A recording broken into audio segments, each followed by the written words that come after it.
Hello, everybody. Happy Tuesday. Welcome to Tuesday Notary Titans for Tuesday, October 8th. And if you are coming to us from the state of Florida, we hope that you are in a safe spot. Where we were just talking about all of our Florida notaries that in the Tampa area that are looking to get a direct hit from Milton. Is that the hurricane's name, Laura? Yes. Yeah. So we are sending our thoughts and prayers out to all of our Florida notaries. Guys, I hope you know how this call works by now, but if you don't, I'm going to tell you it's like an old-fashioned radio call-in show. And I'm here, Jen Neitzel with Marketing for Notaries, along with Laura Biewer with Coach Me Laura. And we're here to answer any of your notary-related questions. All you have to do is raise your digital hand, which you'll find at the bottom of your Zoom screen, to get in line to have your questions answered. But we're going to start today, like we always do, with some announcements. First one, if you are able to turn that camera on, we would love to see your smiling faces. It helps us get to know you a little better. And we love spending that time with you guys. So if you're able to turn the camera on, great. If not, don't worry about it. We understand not everybody is in that position. Um, we have an amazing learning opportunity coming up at in the middle of this month. In fact, it's in 10 days, Laura. Yeah. We are going to be, we, meaning Laura, myself, and our friend and collaborator, Bill Soroka, are going to be featured on the National Notary Association fourth quarter Success Summit. We're going to be talking about beyond loan signings, what's out there beyond loan signings. We're going to be talking about some power networking tips, and we're going to be talking about our take on this latest loan. I don't want to use the word surge, but latest loan signing. What's the right word I'm Yeah. looking for, I Laura? know the trend. It's Trend. trending. Thank you. Trend in that particular specialty. So you'll be able to get our fresh takes on the loan signing business as it stands today and our predictions for the near future. Another exciting announcement, October 22nd, is Google Business Profile Day on TNT on this call. Jim Allen, the Google Business Profile expert faculty member from the Notary Business Builder community, will be joining us as our special guest. He'll be providing a short lesson about Google Business Profile, and then he is going to be live to take all of your questions. So if you've ever had a Google Business Profile question, this is the time to get it written down and bring it to that call on October 22nd. All right. Gwendolyn has her hand up. Gwendolyn, thank you for waiting. Tell us where you're calling from and what your question is today. Gwendolyn, you're on mute.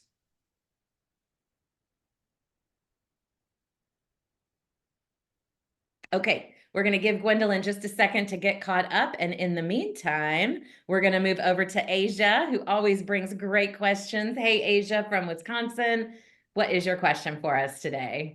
I have a couple questions, but my main question is I want to change my prices. I do loan signings and I do general notary work, and I just want to change my prices. Specifically with loan signings, how should I go about that? Should I like email people I've been usually working with, like, hey, the prices change, or should I wait for them to give me like an offer or send me an order, and then I'll say, hey, this is the new price? Laura, do you want to take that one? And then I'll give you my take on it. Well, you're going to have different relationships. Some you don't really have a direct relationship. They're sending out orders and the price has been attached. And you're going to either accept it or counter with what your price is. For those you have relationships with and they know who you are, then you might want to reach out to them to let them know. I do have a couple like that. And when I've increased my prices along the way, I let them know, here's what my price is for these kind of packages, so that they know if they've got a customer, because they're going to have different customers who have different budgets. And if they know they've got a customer with a budget, and I'm outside of that, they're not gonna call me for that. And that's good because we're not a match. And so it helps them organize how they check for notaries in their database, if that's one of their filters. So for those with relationships, yeah, I would let them know. But the ones you don't have, you're just gonna have to do it as you go. Jen? I have absolutely nothing to add to that, Asia. That is good advice. My second question is I have a dual enrollment, a dual commission, and I'm commissioned in Wisconsin. I'm commissioned in Illinois. I sign my name differently in both states. I don't know if anyone else does the same if they are dual commission. My question is, what is your tip on like kind of remembering? Because sometimes I'm in like Illinois signing as if I'm in Wisconsin. It's like, oh, snap, that's not how I'm supposed to sign my name. I sign it differently. So any tips on how to kind of stay organized with that? I'm curious, what was the reasoning behind choosing two different signatures to keep on file with the Secretary of State in Wisconsin and Illinois? So I got my commission in Wisconsin first, and they said all as long as you have your last name and that's all. If you want to put a first initial or first name, middle initial, last name, just make sure you have your last name. In Illinois, they said your name on your commission has to match your name on your driver's license. So my full name is on my driver's license. So I signed with my full name in Illinois, but I signed with my first initial last name in Wisconsin. And like I said, I got my Wisconsin commission first before I got my Illinois. What's the And process? Oh, I'm sorry. no, well, what I was just going to ask probably the same question you were going, Laura. Surprise!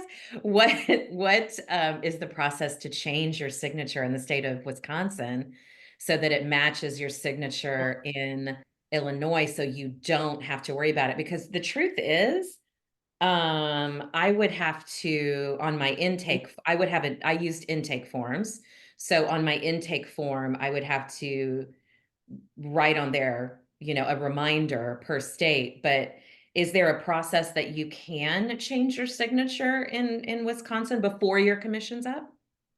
I think I could, because in Wisconsin, sorry, they're mowing the lawn. In Wisconsin, my car got stolen. My notary stamp was in my car, so I had to change my name when that happened, and it was very easy. So I never thought about just matching it with Illinois, since Illinois is very specific, and Wisconsin, like whatever, just So that actually makes sense. For me personally, Asia, I would move to change my signature so that they match. And it sounds like matching to Illinois. Laura, what would you do? The same thing. Yeah. I understand why that happened, but once I saw that happen, I think 80% of the time you'll remember and 20% of the time you won't.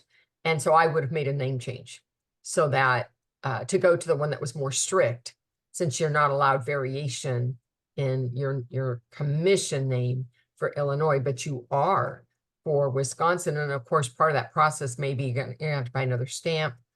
If you have a bond in that other name, you might have to change it. I don't know if they'll allow a name variation since it's not your last name that's changing. But things to consider, some cost associated.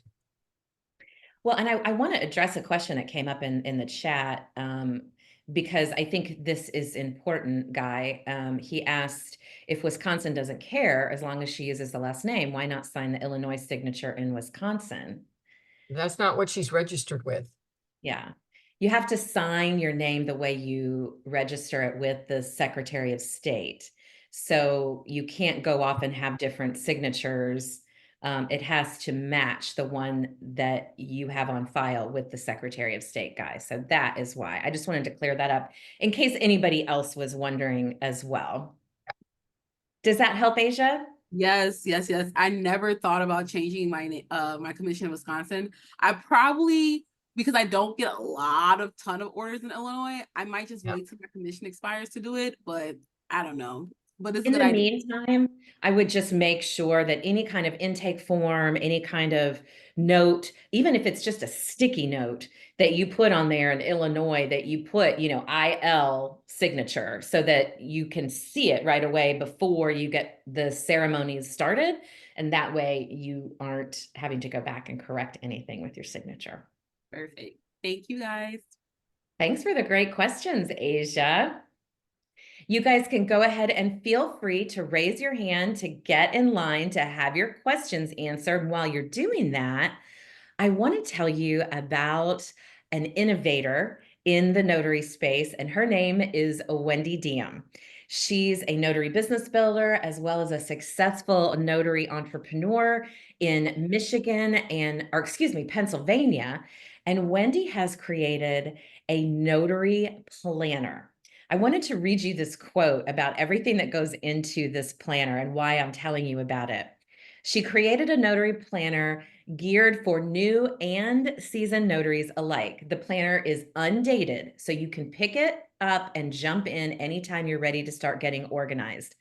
The planner has durable laminated covers. It's spiral bound to lay flat. It includes daily pages to plan out your busy day, a 2-page monthly layout design with nice big squares, and monthly, quarterly, and annual goal sheets.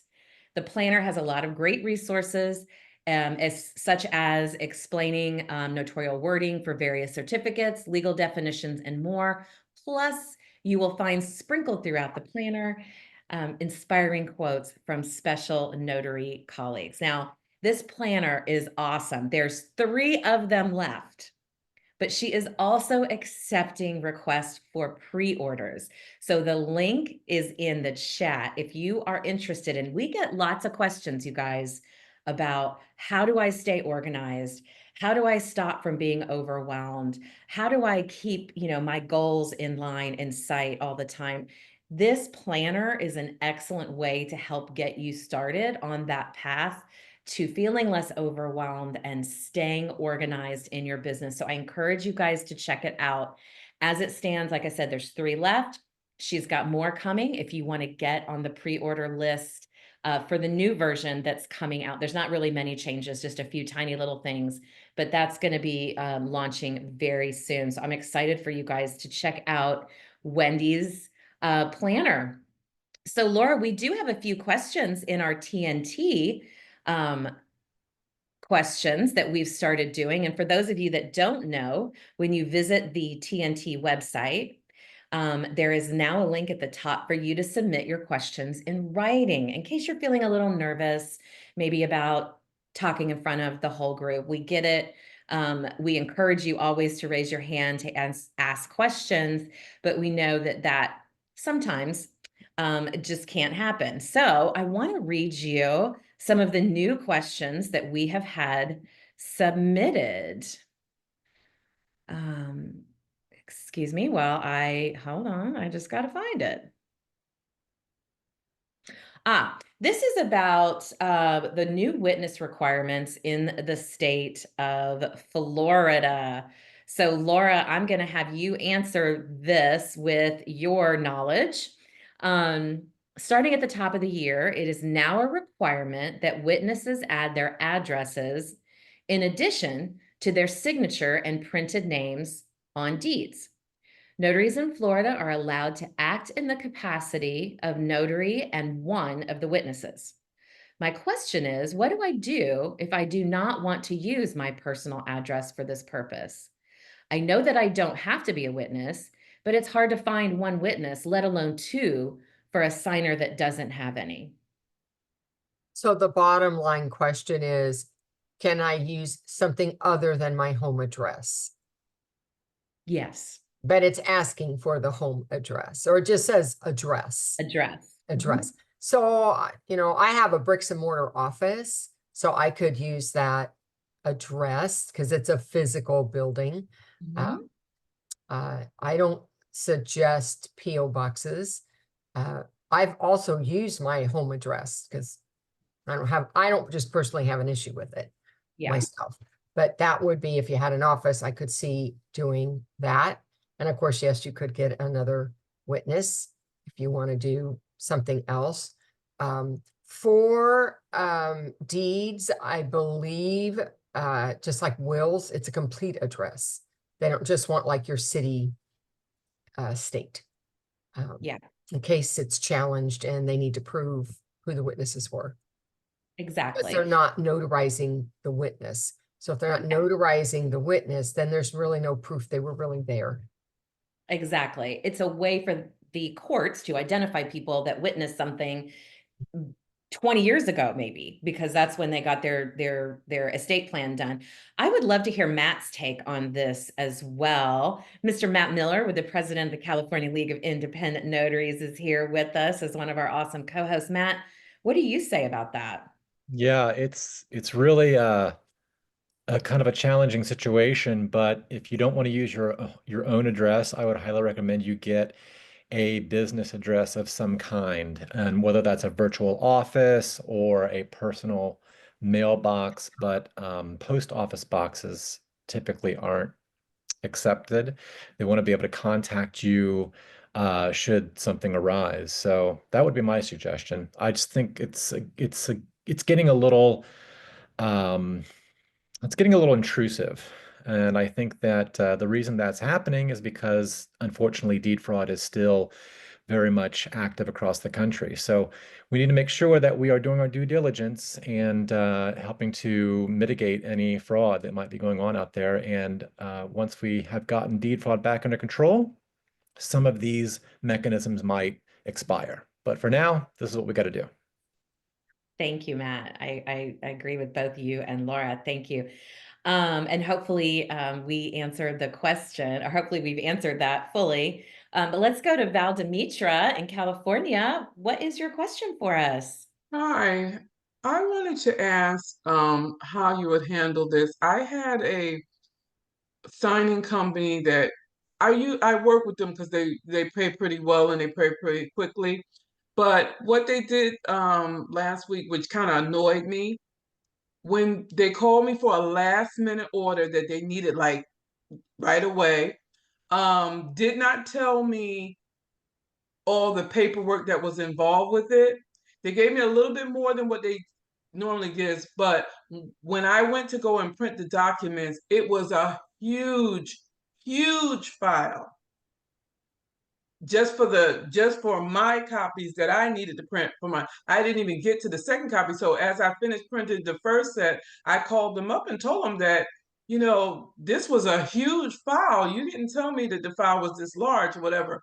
And so they didn't want to give, because I felt like they need to give me extra funds for that. And so they come out, oh no, this is as high as we can go, whatever. If you don't want to do this, then we'll just take you off for the signing. And I allowed them to take me off because I already had to go one end of town to do one before them, but I was just, because I thought they were in a spot, I was going to do that for them and go that way.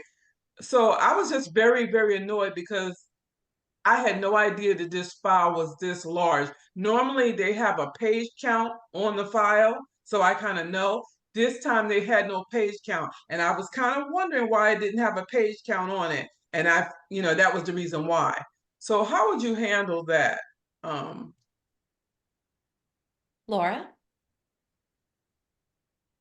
Yeah, first of all, I do try to get all the information up front so that my quote is appropriate, or I judge their offering is appropriate.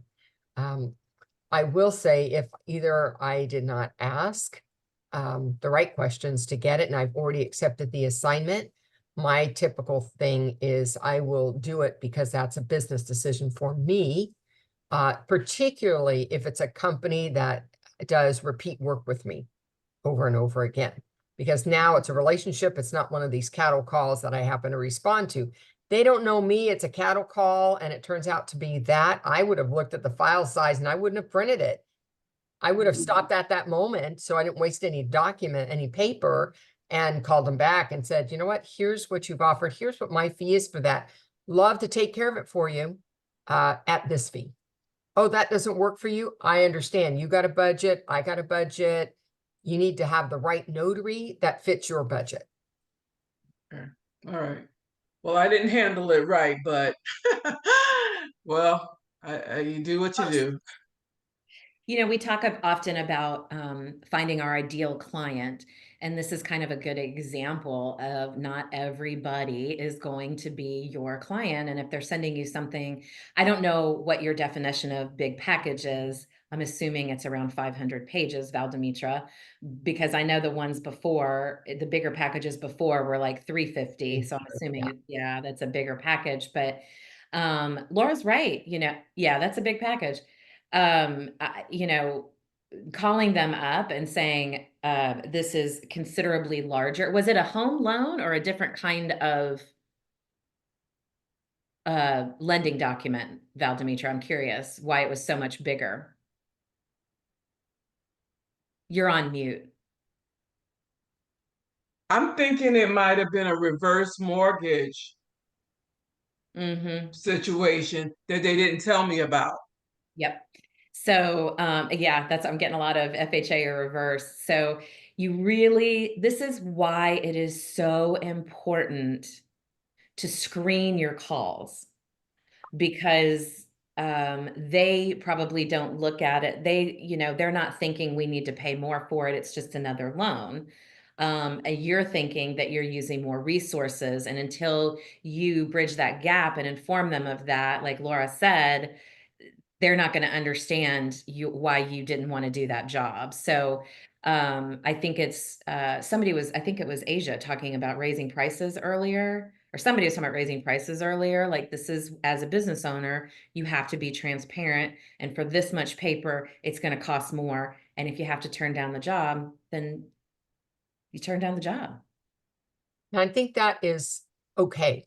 I mean, I think that all of us have to make a decision based on what our business model is, what we think is appropriate. And it's really important not just to get a file count, but to know what kind of package you're getting, because that's going to tell you a lot. A seller's packet versus a VA loan versus a reverse versus purchase refi. There's lots of different packages out there. And as you have experience, if they say, hey, this is a seller's, you have a much better idea of what that is.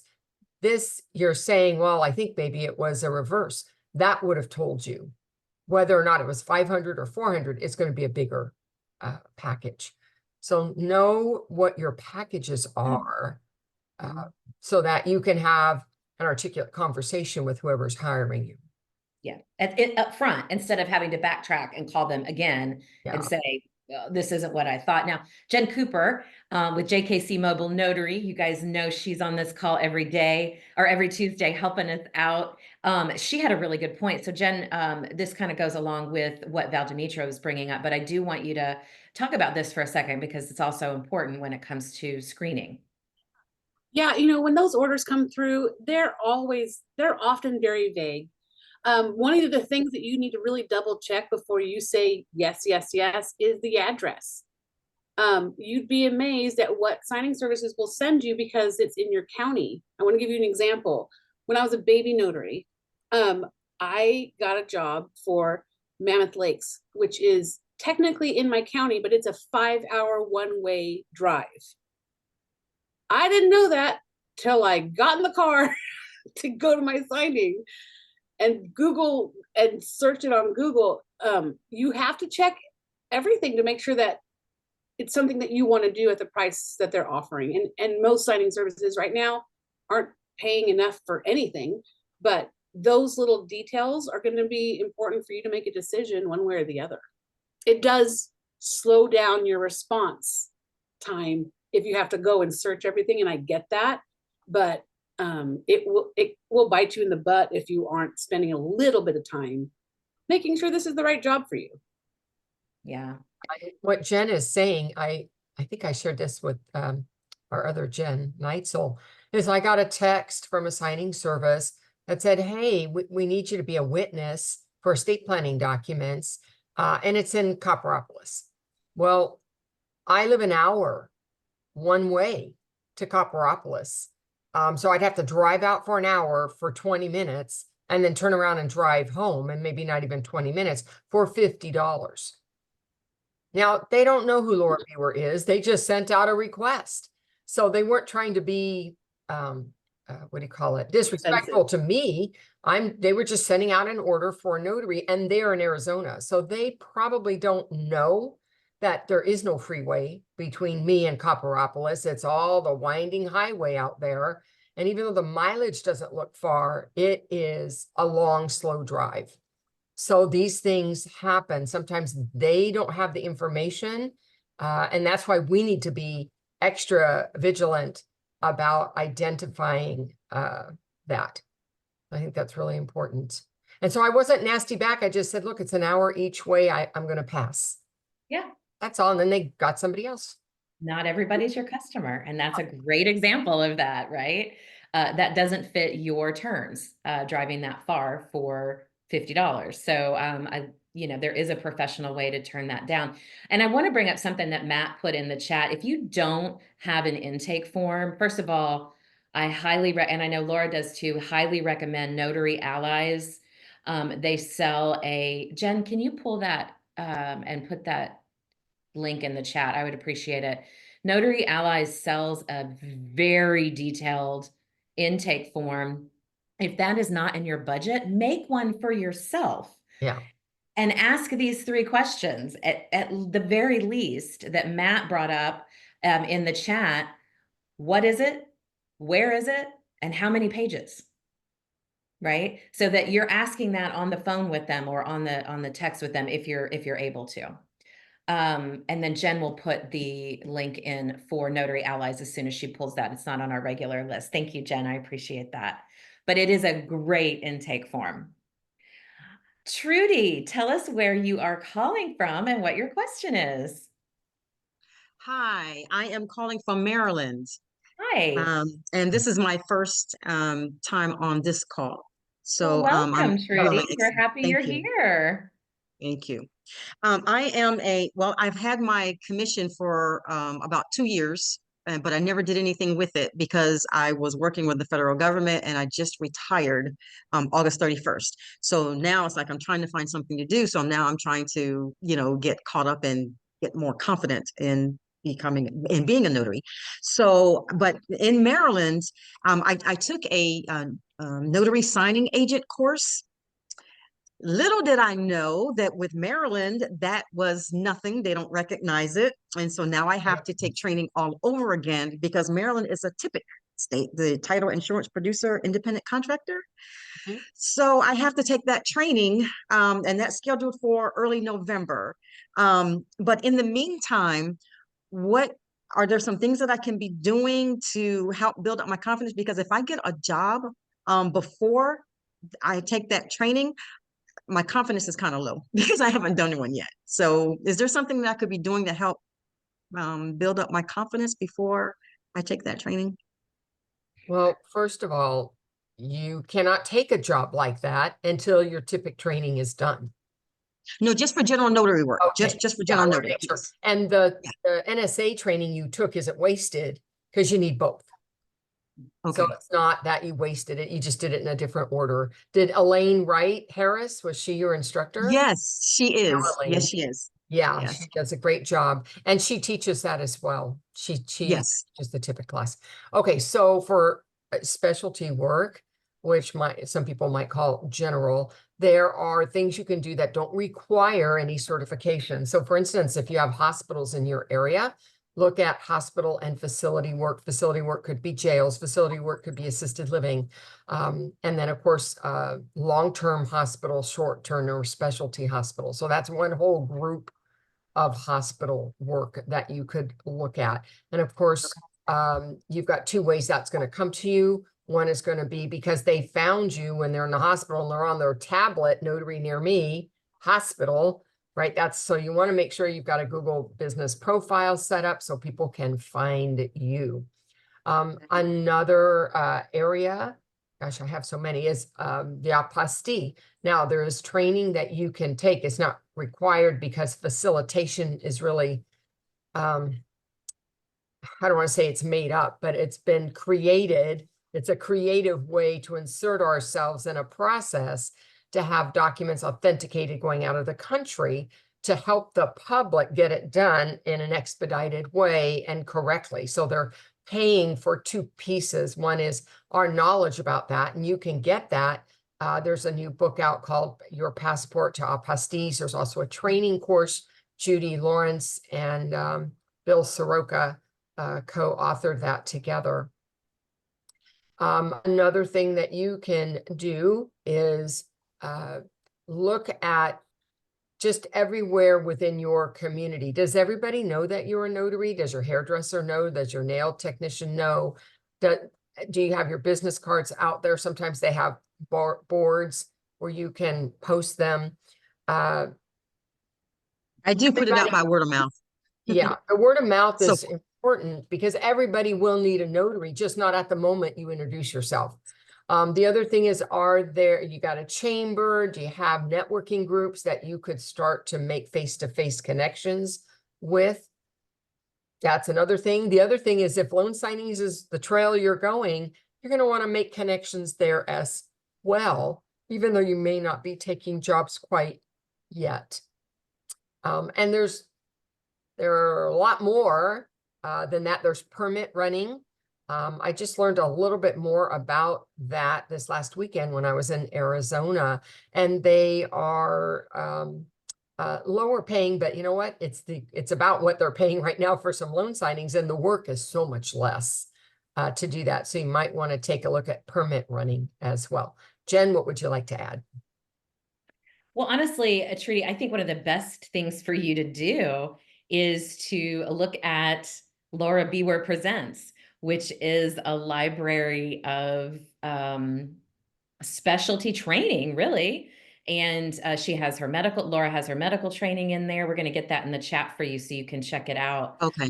But she's got some great training in there that's going to help you understand your job as a notary when it comes to, if you're in medical facilities. She's got estate planning instruction, and they're all different kinds of training that will help you. And it's a one-time investment. Is that correct, Laura? Yeah, it's 127. There's about 10 different videos. Each one's a different specialty, and it's lifetime access. Yeah, so it's lifetime access. That's what I was looking for. So let me get this to you. Let me get this in the chat for you. I think Jen has stepped away. Or maybe no, she's got it. She's back. There. Thank you. I just saw you had your camera off, Jen, so I figured you had to go do something. But it's in the chat now, so check that out, Trudy. I think that is going to be a really valuable investment for you. And just the more, like Laura said, the more you talk about it to people in town, even when you're running errands, is going to make all the difference. And get out there and build your know, like, and trust factor in your community. Okay. All right. Thank you. And hey, Trudy, keep coming back to this call. It's free training. And we're here to answer any of your questions that you have along the way. Thanks for being here today. I appreciate it. Thank you. Thank you. All right. I see Mr. Tim Maloney. Hi, Tim. Tell us where you're calling from. Hey there, calling from South Dakota. Oh, wow. South Dakota. Yeah, right on the border of Minnesota, Iowa, and South Dakota. Oh, how nice. Commission How in nice. all three. So I just recently learned today that South Dakota allows remote online notarization now, July 1st. I didn't know that. I had a friend who's a notary who's doing it, and I said, you can't do that here. So looking around, I looked through the NBB dashboard. I have no idea about any of it. I know there's platforms that you can sign up with, I think, and you can notarize through those. Is there a good resource that I could go to in our sort of notary groups here that I can know where to start with that? Or? Well, there's not tons. There's several different remote online notarization platforms for you to look into. And I think it's important that you, as the user, as the practitioner, go through and look at all of these different options, because you have to find something that works for you, right? That you think is simple to use. So my recommendation, honestly, would be to gather up from this crowd, because there's no better group of people to give you good advice than a group of notaries about this. What Ron platform do you guys use? Drop it in the chat so Tim can go and check them out. Laura, what do you have to say? Well, since I don't do Ron at all in California, I don't have experience with any of them. So Mhm. really don't have a recommendation. Okay. Matt, do you have a recommendation for a Ron platform that you like?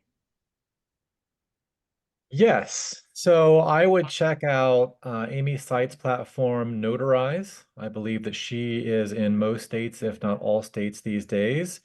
And other than that, if you wanted to get in some kind of like pool situation, kind of like where loan signing works, you kind of wait for the job to come to you from the platform. The best one going for that right now is Proof, or formerly known as Notarize. But I just took a quick look at your handbook, and yeah, it looks like you're automatically authorized to perform RONs. There's no registration required. So I would, if you are looking to get into that, I would definitely do your research, because remote online notarization comes with a lot more cost and investment than traditional notarization does. And you could find yourself very quickly, very easily underwater. So ask around, call the platforms, call up other RONs, maybe in your state, but not near you, or in other states, and really do your research, because I have heard from notaries that do really well at this, and I've heard from notaries that did all the work and never got one job. So I would, caution you not to just jump in, do a little research first. And just to clarify, Amy Sites is Cyberize It, not Notarize. So I want to make sure Right. that that's clear. Yeah, I think Matt just misspoke and said, but check the chat, Tim. There's plenty of options for you to look in there, for you to decide how much you want to invest up front, if anything. And you will have, get on the phone, pick up the phone and call these people and ask. Don't be afraid to do that. Ask the questions, and that's going to give you a good idea what their customer service is like, right? So definitely do your research, and then come back one day and tell us which one you picked. Will do. Awesome. Thank you. Does that answer your question, Tim? Yes, it does. Thank you. Perfect. Thank you. Thank you so much. All right. Now I saw we had Paula was raising her hand and lowering her hand. Paula in Arizona. Paula, are you there? Do you have a question for us? I didn't know if you were having difficulty.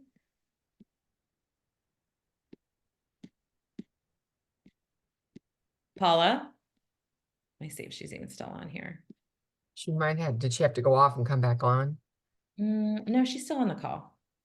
But I saw her hand going up and down, so I just wanted to check. So I don't know if she was having difficulty on her end with that. Laura, while we are waiting for more hands to go up, will you tell everybody how they can meet with you outside of this call and get some more of your amazing, soak up more of your amazing knowledge? I have a couple different ways, guys. One is I have free strategy calls. They're 15 minutes, one topic, one-on-one private. And there'll be the link in the chat for that. The other way is I have my own call on Saturday mornings, 8 a.m. Pacific time, called Laura's Inner Circle. And it's similar to this. It's a much smaller group, so we go in much more depth in discussion about the topics that come up. So if you want to join me on that, that will be another link at Coach Me Laura. Those are probably the two main ways that you can get to me right now outside of this call. Thank you for sharing that, Laura. And the links for everything, if you guys want to connect with Laura outside of this call, her Saturday call is, I hear nothing but good things about that, guys. I've never heard a bad thing about that call. Those links are all in the chat for you. And Asia has her hand up. Asia, do you have another question for us? So I wrote down all my questions all week to get to this meeting so I can have them. I love it. So my next question is, I got a check, like they sent me the check, like through the email. I can't think of the word, but and when I deposit the check into my business account, it's on hold, it's pending. I'm thinking that this is going to be a bounce check situation. I've never been in this situation before, but is there like a fee I can charge if someone gives me a check and it like bounce? Like, what should I do like moving forward? Like, what if it doesn't go through? I'm still kind of waiting for it to kind of clear and it's still not clearing. Is this a hiring company or is this the signer's check?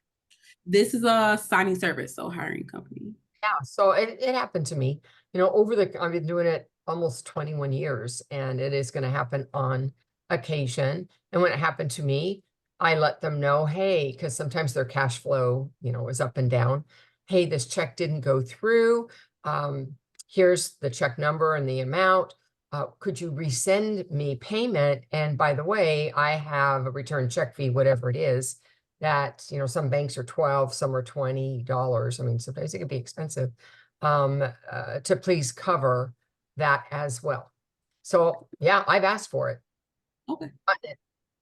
So Asia, I've had a couple of issues with those checks that come to you that you print off your printer.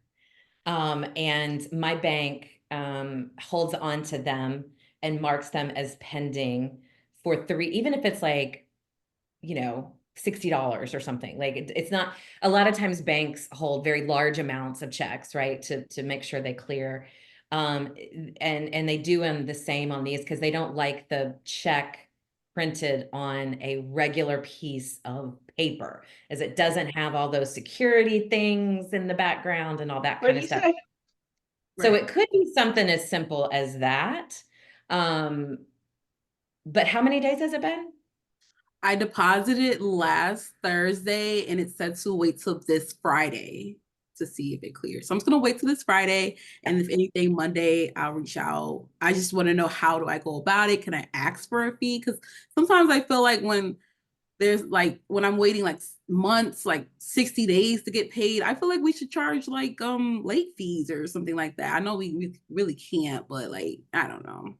Like certain fees like this should be doesn't mean you're going to get, and it's an irritant to your hiring company. So I wouldn't bother. It's not, $20 is not going to make you a millionaire. But the other thing is, you're asking a question and it sounds like you don't know why it's pending. You don't know if it's bounced. You don't know if it's the issue that Jen just asked. And so the answer is different. So you always want to make sure that when you're asking for information, that we're hitting the right kind of response for you based on what it is. So my response to you was, if it was bounced, and can you want to be for that? I've had happen what Jen just described, and of course it's on a blank piece of paper, so there's no numbers, there's no nothing on the back of it. And I do direct deposit on my phone, and that's usually when I have a problem. And so I just take it in person, and then I do it at the counter. They don't have any issue at the counter. So but if that's the reason, then you just might not be able to do an auto deposit. You may have to actually take it in. Okay. I've been doing this for a year. I've never had a problem. So I'm like, what is going on? I immediately think it's the company, but like I said, I'll wait and just to see what happens, but I've never had issues before. Yeah. Well, it will happen. Anybody who's deluxe checks or whatever they're called, I get them, and I'd say 90% of the time they just go on through, and 10% of the time I got to walk them in the door. Okay. All right. Nice to know. Thank you, guys. Walking them in the door, I think, does make a difference. But I think Jen Cooper has something to add to this. Jen? Yeah, there's a lot of, when we were in the middle of this in 2021, most of my money got paid that way. And I learned real quick what the banks liked and didn't like. And it does depend on your bank. But also when you print that, how you cut it and how you sign the back. It's not just a signature. They want a line like your check would have. Yeah, an endorsement line. For example, I bank with one of the worst banks on the planet, which is Bank of America. They will accept that check via, and Chase will, via my remote with my phone, as long as all of those features are there. I've never had one that doesn't have numbers on it, but I think every bank is different. But you're right. I had these hundreds and hundreds and hundreds of these checks that I never had an issue with once I figured out what the bank wanted. Yeah. So And I think Tabitha's mark is true too. Don't leave the extra space. Make sure you cut it so you don't have extra space at the bottom. So it looks like it's the right size for the check, because there's a standard size. Yeah, there's an algorithm that's approving these checks that we do on our phone, right? There's not a person there saying, oh, that looks like a real check. Let's go ahead and accept it. So if it doesn't meet the parameters the bank has set, there's too much white space, there's not, the lines aren't clear, the numbers are whatever, it's not going to go through on your phone, and you will have to walk it in. And I've had to do that myself. Asia as well, to bring those in. But Jen, thank you for that perspective. Does this help answer your question, Asia? I never, like I said, I've never had a problem. So I'm like, what's going on? So it's nice to hear that this happens and it's okay. And I'll make sure I cut it a certain way and all that. But now you have to come back next week and tell us if it actually went through, because now we're going to want to know, was it the bank or was it the title company or the somebody invested? I will note it. I will note it. Thanks, guys. Need to come back and keep us up to date on that. All right, guys, who else has some questions for us? Somebody just caught my eye. I'm going to kind of put her on the spot, Melissa Battle. And I know she's in the line of this hurricane. Are you at home, Melissa? I am Are you at staying home. home? Yes, we're home. The last track looks better for us. It looks like the storm shifted a little south. I mean, it's still going to hit, and it's going to hit very hard. But the latest all spaghetti models are now tracking that it'll go south of Tampa, which is Tampa's best case scenario, because we'll be on the clean side of the storm, not the dirty side. Yeah. So it's a good thing for us, but it's still a horrible, horrible thing for Florida. Yeah, please, you guys, stay safe. All of our notaries in Florida on this call, please stay safe and get the hell out of that if you can. So, Melissa, I'm thinking about you, girl. I've been so busy doing last minute stuff, notarizations all over the neighborhood today, like hooking up generators, and my phone has been nonstop, because what do people do? They don't know they need a notary until they need a notary, right? And everywhere is closed because of the storm, and they're all panicking that they need powers of attorney. Like everything I've notarized in the past 2 days has been a power of attorney, because what if?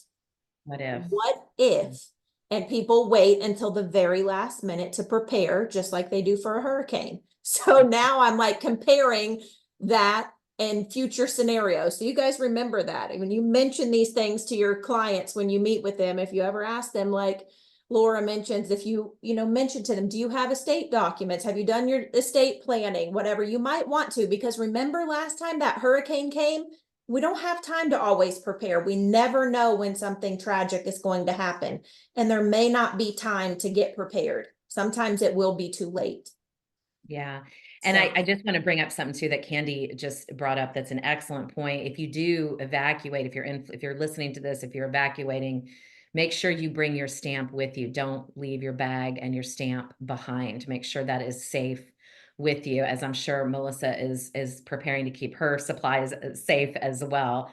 So Melissa, everything is going in. Well, we're staying here, but everything will go in the dishwasher, because hurricane proof, just like any of you guys, if you're ever in an area where there could be a natural disaster, your dishwasher, it seals and it's waterproof, and it's screwed to the ground, to the foundation of the house. So it's not going to float away. So that's way better than a safe or a safe deposit box in the house. You know where it will be. So if you're ever in that situation, seal it up and put everything in your dishwasher, because that's where mine's going tonight.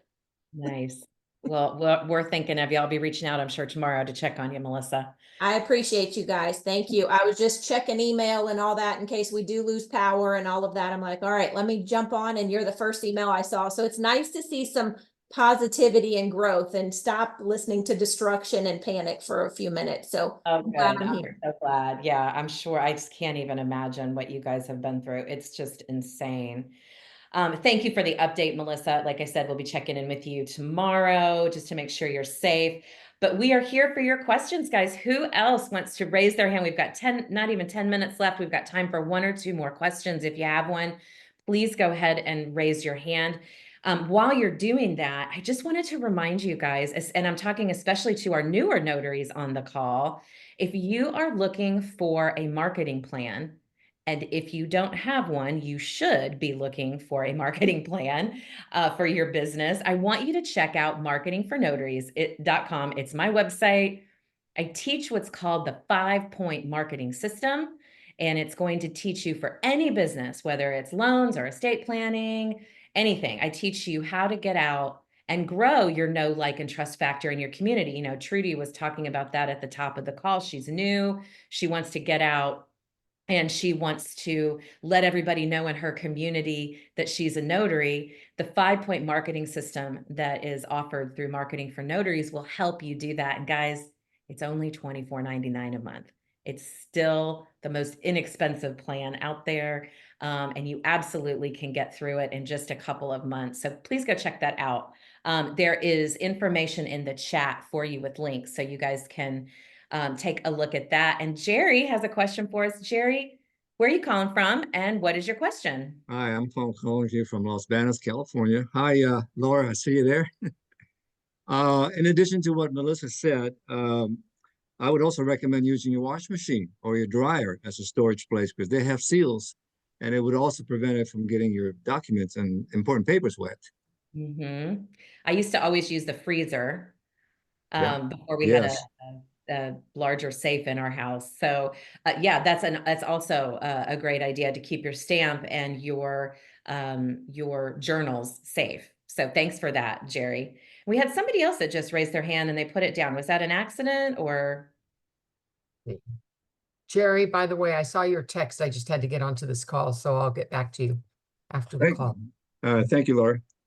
Look at that. Direct line to Laura Biewer. Love it. Oh, she's great. She's great. Oh, the best. Absolutely the best. The best, yes. I tell myself every day, Jerry, I remind myself, and Laura knows this, how grateful and lucky I am that she is in my life. So yes, I say that every day. My notary bestie. All right, guys, who else has some questions for us? Please feel free to raise your hand. Otherwise, we are going to wrap up for the day. Laura, do you have any last words for us? Well, I hope they're not my last words, but for today, for this call.